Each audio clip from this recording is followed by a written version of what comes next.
Brother, நான் ரட்சிக்கப்பட்டு அபிஷேகம் பண்ணப்பட்டிருக்கிற அந்நிய பாஷை பேசுகிறேன், சபைக்கு போகிறேன், என்னுடைய தசபாகத்தை சபைக்கு கொடுக்குறேன், ஊழியக்காரன் கூட இருக்கிறேன்.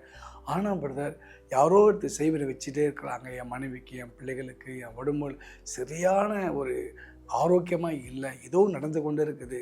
ஒருவேளை என் வயிற்றில் மறந்து இருக்குதா, இல்லை யாராவது செய்வனை செய்துக்கிட்டே இருக்கிறாங்களா, என்னன்னு தெரியல. என் அன்புக்குரிய கர்த்தருடைய பிள்ளைகளே, உங்களை வெட்கப்படுத்தவோ அவமானப்படுத்த முடிய இந்த வீடியோ கிடையாது. புரிந்து கொள்ளுங்கள். நீங்கள் எதை விசுவாசிக்கிறீங்களோ அதுதான் உங்களுக்கு நடக்கும். புரிந்து கொள்ளுங்கள். வேதத்தில் பாருங்கள், ஒரு தகப்பன் தன் மகனுக்கு இருந்த அசுத்தாவை துரத்தும்படியாக ஆண்டவராக இயேசு கிறிஸ்துடைய சீசரிடம் கொண்டு வராங்க. அவளாம கூடாமல் போயிடுச்சு. அப்போ உடனே இயேசு அதை கேட்டு என்கிட்ட கொண்டு வான்னு சொன்னார். இயேசுவை பார்த்த உடனே போக வேண்டிய அந்த அசுத்தாவை போகலை, அலகழிக்குது.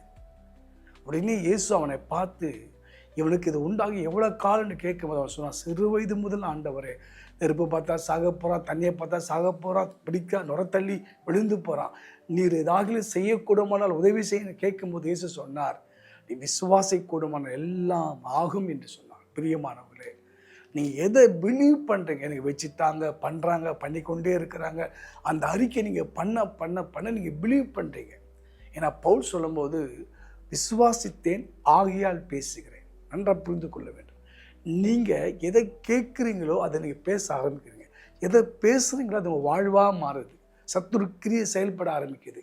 ஏன்னா ஆண்டவராக இயேசு கிறிஸ்து வெளிப்பட்ட நோக்கமே 1 யோவான் 3 வாசிக்கிறோம், பிசாசின் கிரியை அழிக்க தான் இயேசு வெளிப்பட்டார். அதனால் நீங்கள் பிலீவ் பண்ணுங்கள். எனக்கு விரோதமாக உருவாக்கப்பட எந்த ஆயுதம் வாய்க்காதே போகும், எந்த மந்திரம் வாய்க்காதே போகும், எந்த மந்திரவாதியோ பில்லி சுனிமோ என் சரீரத்தையோ குடும்பத்தையோ மனைவியோ தொட முடியாது என்று விசுவாசத்தோடு இருந்து பாருங்க.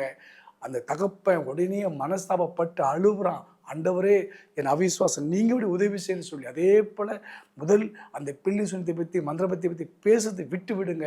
இயேசுவை உயர்த்துங்க, பிலீவ் பண்ணுங்க, கட்டாயமாக மாற்றத்தை காண்பீங்க. God bless you.